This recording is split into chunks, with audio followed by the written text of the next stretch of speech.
ఇక్కడ కొంచెం టిపికల్గా భావించే క్వశ్చన్ మనం సొల్యూషన్ చూద్దాం.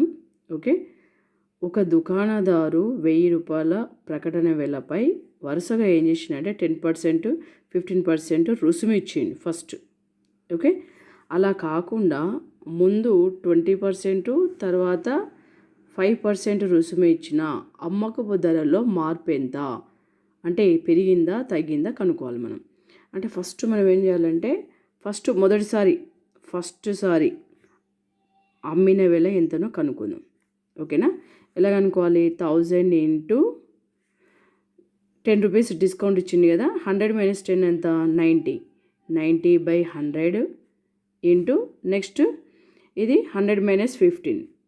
100 - 10 90. 90లో మళ్ళీ 5 పోతే 85. 85/100. ఓకే, ఈ 2 zeros క్యాన్సిల్ కదా, ఈ లాస్ట్ 0 క్యాన్సిల్.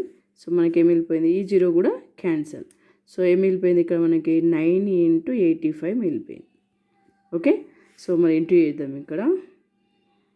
85 ఇంటూ 9.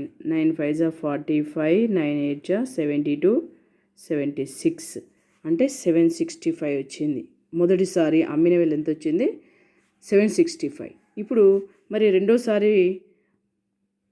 రెండోసారి అమ్మిన వెల కనుక్కుందాం.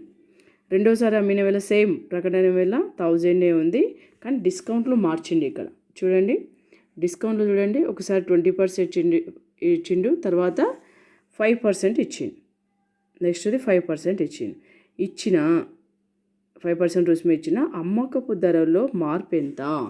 సో మరి చూద్దాం. సో రెండోసారి అమ్మిన వెల అనుకుంటున్నాం మనం ఇప్పుడు. 100 - 20. 100 - 20 అంటే 80. 80/100. Okay, next into 100 - 5 95. 95/100. Okay, last zeros can be cancel 2. Okay, ఇక్కడ ఒక 1 0, ఇక్కడ 1 0 క్యాన్సల్, మళ్ళీ ఇక్కడ ఒక 1 0, ఇక్కడ ఒక 1 0 cancel. So what is left? 80 into 95. కింద ఏమున్నాయి? ఏం లేవు, ఇక్కడ ఇంటూ చేసేద్దాం. 95 ఇంటూ 8. 8 5 జా 40, 8 9 జా 72, 4 76 అంటే ఎంత వచ్చింది? 760 వచ్చింది రెండోసారి అమ్మిన వేళ. అంటే ఇప్పుడు చూడండి, రెండోసారి అమ్మిన వేళనేమో ఇంత, మొదటిసారి అమ్మిన వేళనేమో ఇంత. అంటే రెండోసారి మొదటిసారి కంటే 5 రూపాయలు తక్కువ. 5 రూపాయలు తక్కువ ఎక్కడ ఉంది? ఆప్షన్ మనకి ఇక్కడ ఉంది. ఓకే, ₹5 తక్కువ.